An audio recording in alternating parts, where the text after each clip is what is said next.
Туристы, которые опускались с вами к «Титанику», понимали, что это опасно опускаться на глубину 4 километра? Они не понимают. Они совершенно не понимают. «Титан», который погиб, который опускал тех же туристов. Какую ошибку они допустили? Они ошибку огромную, просто ее тотальную допустили. Начало это сдавливать, да, эту ломать. А это лавинообразный процесс. То есть они буквально это увидели, но уже дальше они даже ахнуть не успели, когда это все хлопнуло, да. И у меня текла вода там, да, в отсек. Иллюминатор. Если его выдавит, то это моментальная смерть. Если вода туда ворвется, там огромное давление снаружи, да, на этих глубинах, там тоже это доли секунды гибель будет. Мы продолжили снимать «Титаник» с Камероном.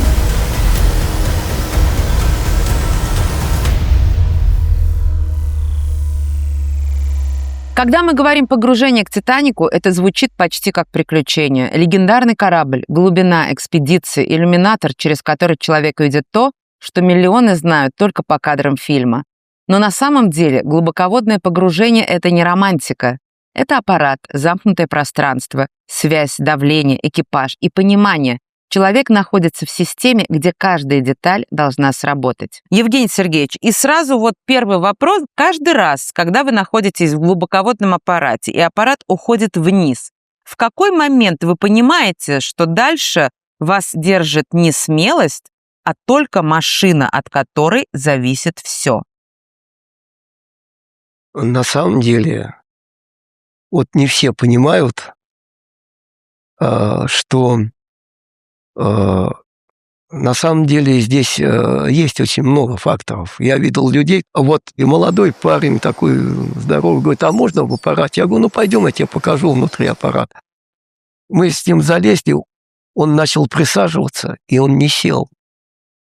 Он вылетел, как стрела из отсека. Потому что некоторые не терпят вот ограниченность объема, да. Клаустрофобия. Да, я это увидел. Ну, то есть просто вот, наверное, человек сам не знал, что у него такое есть. Потому что он спокойно залезал, а потом он сесть, вот только начал присаживаться, и когда увидел, что здесь еще оборудование вокруг, эта сфера внутри, он уже, видно, не поглядел, что и люк открыт, и воздух вроде выход. Поэтому все немножко не так. И я вот так проработал очень долго, с самого начала еще первые аппараты были на 2 километра. Сегодня в проекте «На грани» Евгений Черняев, глубоководник, командир аппарата «Мир-2», человек, который спускался к «Титанику» более 80 раз, работал на предельных глубинах и знает, что происходит с человеком, когда над ним почти 4 километра воды. Евгений Сергеевич, что нужно сделать, чтобы отключить страх? Во-первых, я могу сказать, что во 2 классе, вот когда маленький, я себя чувствовал беспомощным. Я научился со страхом бороться, когда тебе кажется, что волк из-под елки выскочит, и тебе хочется побежать, а побежать там ты не сможешь побежать, ты сразу просто падаешь в сугроб, и все. А потом, когда вверх на горку выходишь между полей, там уже можно побежать. А я гляжу, даже от леса по полю, волк все равно быстрее добежит. И я сумел выключать страх в себе. Вот ходить и бояться сначала. Хочется побежать, а ты не можешь побежать. Вы сказали, отключил страх. А как вы научились этим управлять? Когда ты погружаешься на аппарате, чтобы не бояться, надо знать, как свои 5 пальцев, все на аппарате. Если чего-то случается, какое-то, а оно не бывает, чтобы отказов не было. Когда мы начали погружаться уже, осваивать, как его пилотировать на небольших глубинах в Черном море. И там меня что волновало? Ну, то есть это фактически год прошел с того, как мы начали осваивать аппараты. И там начались уже серьезные спуски. У меня не было страха от того, что я попадал как в сказку. Для меня это была фантастика. То, что у меня тяга к воде была, Сколько часов погружения у вас в общей сложности, если это посчитать по годам? Как вы знаете, там 5000 лье под водой, да, а у меня, можно сказать, 5000 часов под водой. На самом деле, около 4500. Экспедиция, нас опускают с борта судна, и мы можем прожить 3 суток только под водой. И то в аварийной ситуации. Мы работали от 15 до 24 часов под водой. Мы за счет того, что у нас энергетика мощная была, свет, то, что мы могли и пройти большее расстояние, и больше работать манипуляторами, и производить разные работы, да. То есть мы огромное преимущество имели. И сейчас имели бы, если бы мы восстановили и запустили эти аппараты. У меня было много ситуаций, даже когда мне казалось, что у меня волосы шевелятся на голове. Они, наверное, не шевелились, но когда кислород ушел и зашкалил датчик, да, и непонятно, где утечка, и у меня 2 ученых были, которые не понимали. И я понимал, что надо же откачать, и мне надо, чтобы для жизнеобеспечения что-то включать. А это искра, ты тумблер включаешь, там искра происходит обязательно, маленькая хоть какая-то. И 2 совершенно не понимающих человека. У меня мысль всегда была, что я должен довести людей с сохранности наверх. То есть там даже не о себе думаешь. И я понимаю, что любое резкое движение даже, это моментальная гибель, просто возникнет, как вот, если вода туда ворвется, там огромное давление снаружи, да, на этих глубинах. И там тоже это будет, такая доля секунды гибель будет. И я понимаю, что если спокойно лежать и ничего не включать, естественно, сразу все перекрыл, что можно. 2 геолога у меня было, 2 геолога, международный рейс был, и один наш был, Богданов, а второй был американец. Причем, который ведущий, говорили, вот это светило вообще, это уже начало 90-х годов уже, наверное. Эти геологи понимали, что сейчас рискованная ситуация на борту происходит? Опасность ситуации? Нет, конечно. Только вы? Я же не знаю, что будет, если я им скажу. Зачем я им это скажу? Они только могут создать панику, вот в том-то и дело, что у меня не один раз такое было. Даже когда был у меня бортинженер и биолог, и была ситуация другая, то есть не с кислородом, пока мы погружались вниз, там разгруженные батареи были. Что может случиться в этот момент с аппаратом? Взорваться? Нет, не взорваться. Мы погружались вниз, а когда масло начало выходить из батареи, и в одной мембрана начала пропускать, не сильно. И поскольку батарея, вода пошла туда, да, она закоротилась, батарея, и у меня половина основного питания пропала. Аппарат начал быстрее идти вниз. Простым языком, к чему это может привести? Аппарат стал брать балласт. То есть масло стало выходить плавучее, а вода входить, я не могу откачку включить. Психология подводного аппарата на большие глубины. У нас воздух не работает на этих, а уже глубина была большая, когда это случилось. И подняться нет возможности. У меня есть аварийный балласт. И я, видя, что у меня ускоряется аппарат, питание у меня пропало, а мы идем там, где как раз гидротермы, где трещины в земной коре, как раз эти, когда плиты движутся, тектонические, и где-то они наползают друг на друга, и там прямо, там, где расходятся, там идешь, и прям трещина. Идешь там дно, и вдруг раз трещина, а иногда такая трещина, что аппаратом можно войти. Я входил в такие трещины на 140 метров аж. Вниз, тоже там, когда заходишь, идешь прямо и глубже, и попадаешь в такое место, что уже дальше не пойдешь, а задом не выйдешь и развернуться не развернешься. И ты вот в мешке в таком 140 метров вниз еще вот в преисподнюю. И понимаешь, что если я сейчас не развернусь, тем не менее я тут сижу с вами. Страшно было? Течи были, небольшие, но были. Я понимаю, иллюминатор. Он же, слава богу, не стекло, а акрил. Но если его выдавит, то это моментальная смерть. И я иду и понимаю, что это страшно. И когда даже было в Охотском море, это уже года прошли, срывало, там выстрел, в ушах звенит, струя такая, больше километра глубина.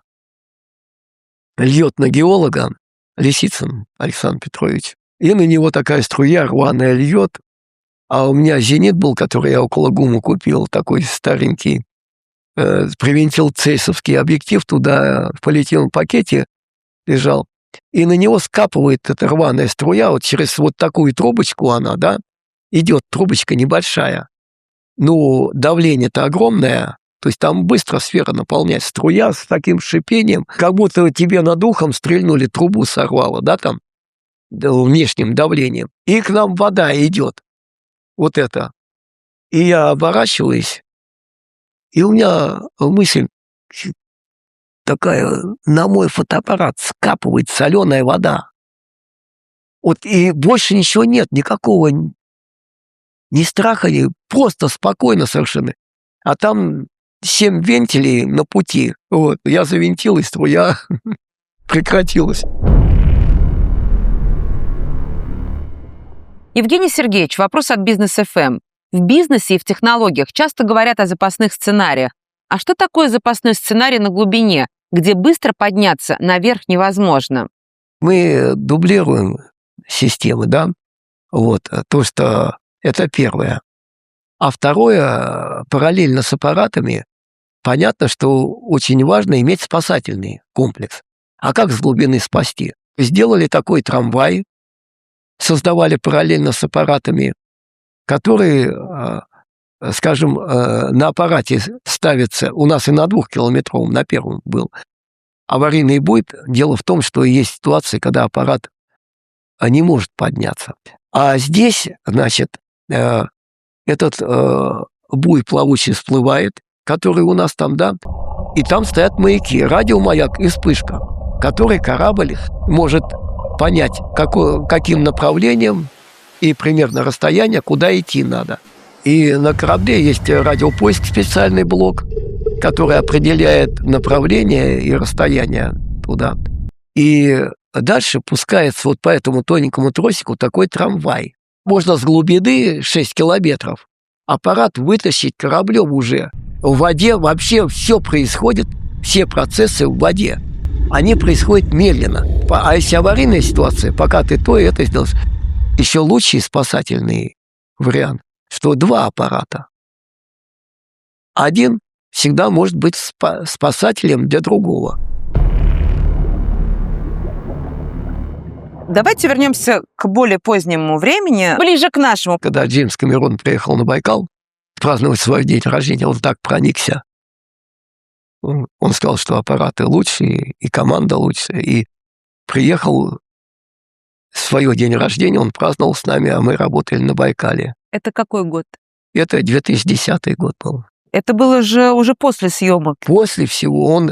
Он после съемок «Титаника» еще документальный фильм снял про наш корабль на «Титанике». Часть натурных съемок была снята как раз с глубоководного аппарата «Мир». Там 2 аппарата, еще люстра. Это буксируемый аппарат с поверхности. Там его сложно было вывести. Очень, тоже еще пытались применять еще вот эту люстру, которую опускали сверху, которая подсветила бы еще. Ваша глубина. Прием. Мир 2, Мир 2. Это Мир 1. Глубина 3353 метра.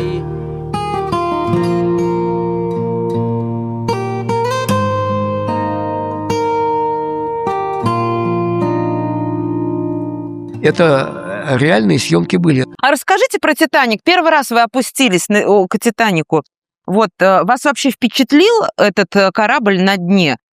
Я шел только с мыслью, что я выполняю задачу. Я не шел развлекаться туда. А там нависают и троса, и железо. Я иду выполнить задачу, причем это запредельно. Первые спуски к «Титанику» — это Саймах с камерой, которая огромная в отсеке стояла. А мне надо было управлять. Я даже джойстик управления я не мог. И я спокойно одной бы рукой управлял бы им, да? Но я не могу управлять одной рукой, потому что стоит камера, которая... И там 3 иллюминатора, а я могу только глядеть в маленький иллюминатор. То есть в 91 году были съемки. Никто в мире этого сделать не мог. Мы это сделали. И управлять мне приходилось джойстиком. Я какие-то движения его мог делать вот этой рукой, но я не мог управлять всеми кнопками, потому что мне надо было еще глядеть. Я вот этой рукой, вот так, глядя туда, я вот этот вот джойстик вот так крутил. А здесь голова у меня. Еще надо было его не бить, этого режиссера Стивена Лоу, в формате IMAX который. А он здесь головой. И второй инженер, поэтому им до лампы все. Это люди, которые пришли, они не думают о своей жизни. Они готовы вклеим в бочку иллюминатор. И они пойдут, лишь бы увидеть последний раз в жизни вот что там есть. Вот такие люди есть. И здесь, а им тоже до лампы что там. Что мне сложно управлять. Они сказали, вот мы приедем, сядем и будем с ней. Да так не получается. Я там ходил вокруг носа, вот когда я видимости этой не мог сюда, и вот так вот, управляя все вот так вот, в боковой иллюминатор. Сколько длились вообще съемки? Сколько погружений было? И с этой камерой только я ходил. И потом я доделал все спуски. Я вот даже последний я хотел отказаться идти. Потому что я думаю, столько вести не может вообще. Сколько спусков было к «Титанику» вообще? Когда съемки прям снимали? Ну, это же был в формате IMAX, вот эта кинопленка была, камера внутри, Стивен Лоу, была съемка. А потом, да, презентацию этого фильма в Оттаву, ну, и я там был, и приехал Камерон, вот Джеймс Камерон. Конечно, он не мог это пропустить. И мы потом продолжили снимать. Естественно, уже в 94 году мы начали снимать уже вот этот художественный фильм. 2 года снимали. Фильм художественный, где Ди Каприо играл. Потом мы продолжили снимать «Титаник» с Камероном, документальный про наш корабль. Фильм сняли. Он и на Северный полюс просился пойти. Он проникся так, он приехал день рождения на Байкал праздновать. В 2010 году вы про «Титаник» спрашиваете, какие я там впечатления. Я вам говорю, что там выполняешь задачу, там даже поле обломков. Если там до нас уже «Титаник», на него приходили и воровали просто предметы около носовой, где они лежат. А я заходил под подзор этого кормы, вообще целиком надо было залезть, а там и обломки, и все. И когда она обвалится, а эти люди, вот, которые вот так фанатически хотят снять, им они тоже, они опасность у них. Я понимаю, у меня 8 лет было, когда я не ощущал опасности. Потом впечатление у меня большое было, когда мне пришлось 5 дней подряд нырять к «Титанику». Обратились туристов к «Титанику». И вы думаете, это легко? Это продолжительность такая же, по 18 часов. Даже старушка, 77 лет, с бананом туда, вот такая худенькая. И когда я говорю, ну все, всплывать надо. А нет, иллюминатор колотят прям в стенку, иллюминатор, что добавить туда. Это туристы были уже, когда и фильм вышел, все, там на носу стоит вот Ди Каприо, значит, там, и вот этот полет изображает, да, там. И она говорит, а можно подойти, вот чтобы к носу вот так? Но они же не понимают, что в воде ограниченная видимость. А она-то хочет отойти, увидеть вообще, как он лежит этот, да? И заходить тоже я локатором вижу, и чтобы зайти вот прямо на нос, мне надо еще на локатор глядеть, и я долго не могу там, потому что все равно меня начнет смещать в сторону течения и оттаскивать. туристы, которые опускались с вами к «Титанику», они понимали, что это опасно опускаться на глубину 4 километра? Эти люди вообще понимают опасность глубины? Они совершенно не понимают, потому что они знают и видят, что мы уже много лет работаем. А почему мы наработали просто опыт огромный? Они видят, как мы уверенно все делаем, легко. Такой спуск-подъем никто в Беринте не делает, как мы. И они не могли понять, как мы так быстро и опускаем, и поднимаем, готовим аппарат, что в подряд каждый день. Вот про туристов скажите, пожалуйста, почему такой огромный интерес к «Титанику» до сих пор у туристов в том числе?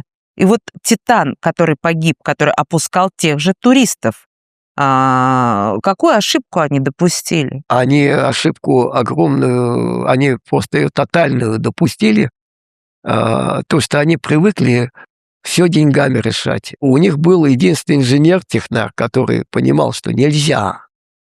В трубе нельзя идти на эти глубины. Они не прошли регистр, они не делали испытания.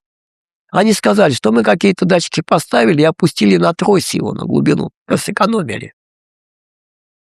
1 миллиардер отказался идти на спуск. Видимо, у него мозги еще как-то работали. У них был материал-то еще необычный применен. Вот. Поэтому даже если из титана она была бы сделана полностью, да, из самого прочного, у нас не титан. У нас более слабый металл, но он лучше, чем титан, понимаете?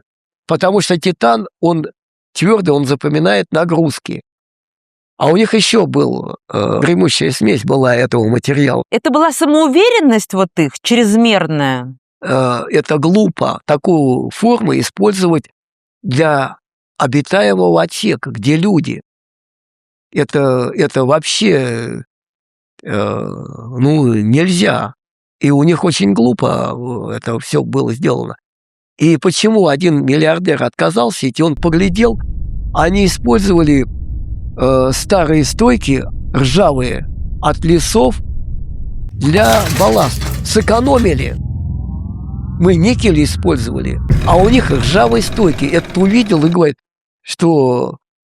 И отказался погружаться. Он увидел отношения, да? Но они могли не погибнуть. Они могли погибнуть через 7 спусков там. И вот представьте себе, конечно, туристы, они никакого не чувствовали и там страха. Причем у них не было входного люка. Там безграмотно было сделано, чтобы могли люди выйти воздуха. Там должно быть, что-то должно типа рубки встать, чтобы волна туда не захлестнула им сразу. Может быть, следующий спуск бы, если бы они вернулись, лопнул бы. А может быть, на 5-й спуск. Никто не знает, но погибли бы уже невинные люди, которые уверенные шли, пока ее не начало это сдавливать, да, эту ломать. А это лавинообразный процесс. То есть они буквально они это увидели, но уже дальше они даже ахнуть не успели, когда это все хлопнуло, да. Можно ли сказать, что самое основное,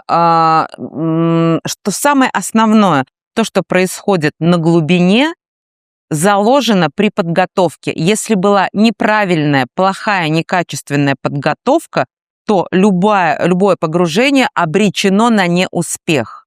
Я могу сказать, что не любое погружение обречено, что будет неуспех, да? Не любое. Ну, риск-то, он есть, если там мы же закладываем так, чтобы риска не было. Евгений Сергеевич, глубина опасна не только давлением, она опасна тем, что не прощает самоуверенности. Для нас, Бизнес ФМ, здесь важна системная рамка. Цена решения возникает еще до погружения в подготовке, регламенте, проверках, команде, отношении к риску. И вопрос, а где на глубине проходят границы между профессиональной уверенностью и опасной самоуверенностью? Понимаете, я привык волноваться за того, кого я везу. Вот. И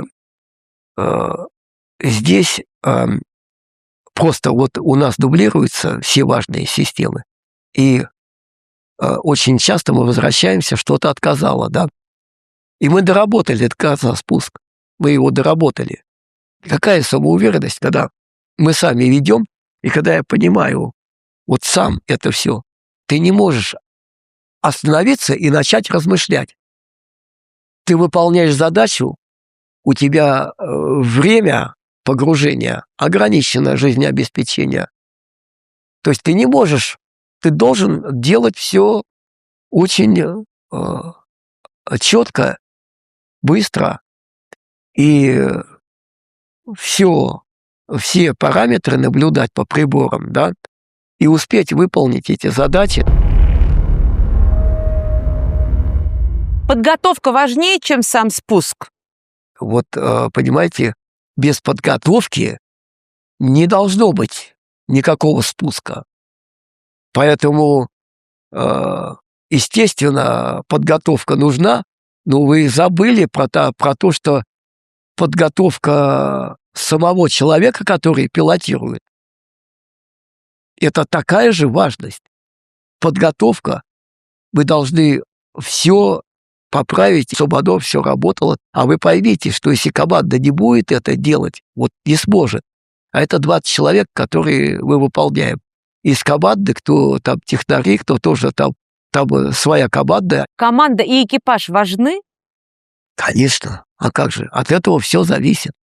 Спуск, подъем аппарата – это очень непростая вещь. Скажите, пожалуйста, какое самое главное качество должно быть у капитана глубоководного аппарата? Ну, самое главное качество, что человек должен... Это воспитывается, наверное, еще многими спусками, когда вот я не за себя, а вот понимаю, что мне надо вот живыми вернуть людей, которые даже и не понимают, что здесь и как. Здесь качество... Много качеств должно быть. Вот представьте, в точке Северного полюса под лед погрузиться. И с нами же еще иностранцы погружались, да, 2 иностранца. И Челенгаров тоже.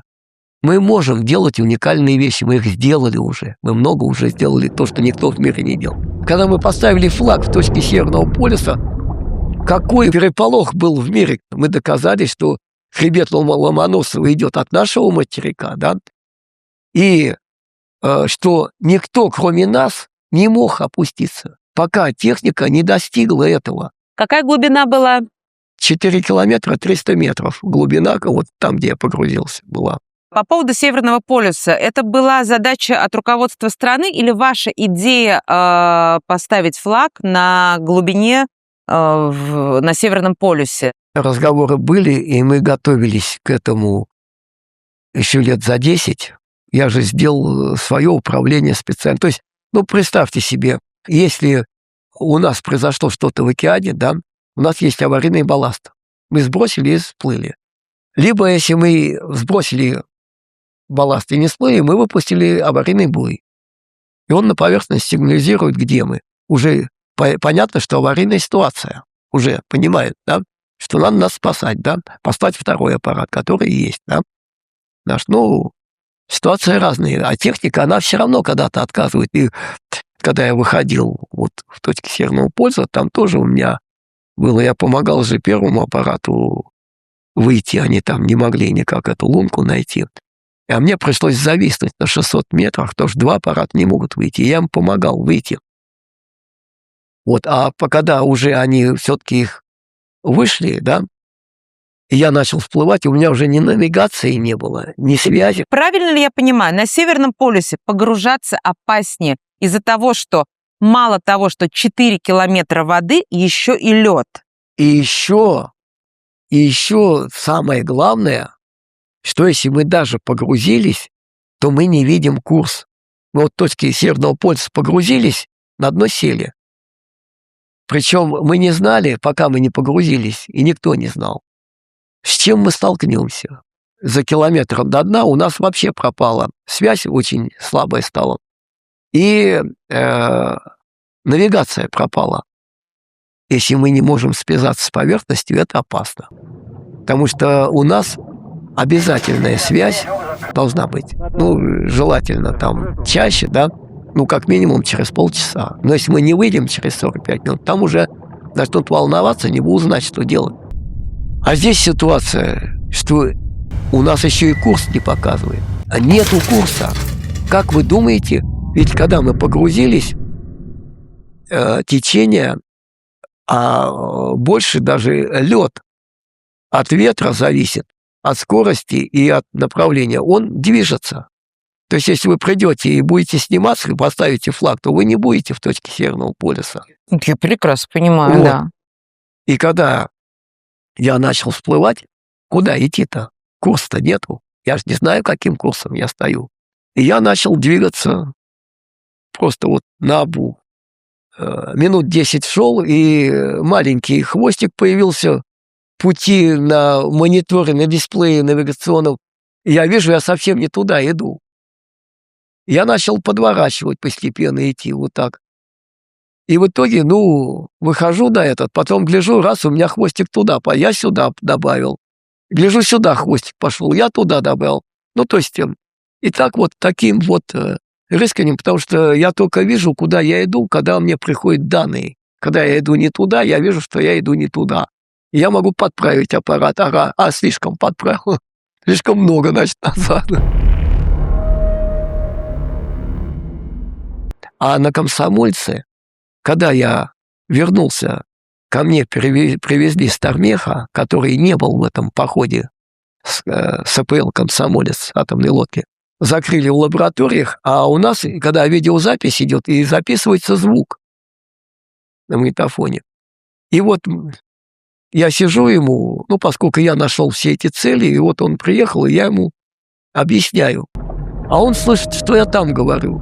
Я подошел к пролому в носовом отсеке и говорю: радиация. Спокойно. И работаю. И он видит. Я долго работаю, но он молчит, он не понимает. Я долго там работаю, потому что там течения сильные. И мне надо закрепиться, чтобы меня не унесло. А я понимаю, что я ребенка не увижу, я домой даже на день не попаду. Я просто сразу в следующей экспедиции. И у меня задача стоит найти все объекты вот сейчас вот, да. Все отработать и все задачи выполнить, да. И я сказал радиация, и работаю там это. Потом отработал там, отснял все. И я ему продолжаю показывать на мониторе, а он туда не смотрит, он смотрит на меня вот так, сидит и смотрит на меня вот сбоку. Я в итоге останавливаю видеозапись, поворачиваюсь к нему, говорю: а что, в чем дело, чего такое? Он говорит: я не понял. Я говорю: давай глядеть дальше, чего не понял? Говорит: ты сказал радиация. Это что? Я говорю: у нас датчик, вот так, было 2 эталона. А здесь, он говорит: а сколько у тебя? Там, говорит, 5 уже зашкал большой, а у меня 6 этих знаков. То есть это вообще. Он говорит: почему ты работаешь? Почему ты работаешь? Я говорю: а я задачу выполняю, у меня волосы не шевелятся, я даже не думаю про это. Я выполняю задачу, говорю. Я-то понимаешь, у меня там ребенок родился, а я даже его увидеть не могу, пока я в экспедиции. А за что у вас вот ордена и медали, расскажите? При создании вот этих вторых аппаратов на 6 километров я уже один из конструкторов был этих аппаратов. Так медали за аппарат. Во всем мире признали лучший аппарат, что мы лидируем, что у нас лучший аппарат. И я получил через 2 года работы этого аппарата уже под водой, я получил трудового Красного Знамени ордена. За создание этого аппарата. А звезда за что? Потом за консервацию Комсомольца это мужество, и за погружение в точки Северного полюса, за предельно сложного. Я не ожидал, что я что-то получать буду. Мы выполняли все государственные задачи, которые перед нами ставили. Для меня это было выполнение задач, это была работа, конечно, да. Я не думал, что я буду получать вообще какие-то награды. И поэтому, когда я получал это, я не почувствовал, что я стал другим. Я каким был, таким и остался.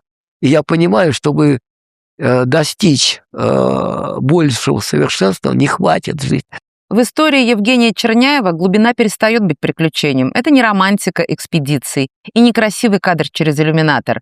Это замкнутый аппарат, экипаж, связь, регламент и почти 4 километра воды над головой.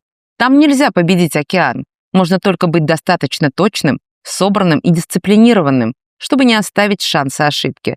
И, возможно, человека на грани держит не отсутствие страха, его держит доверие к машине, к людям рядом и каждому решению, которое было принято еще до погружения.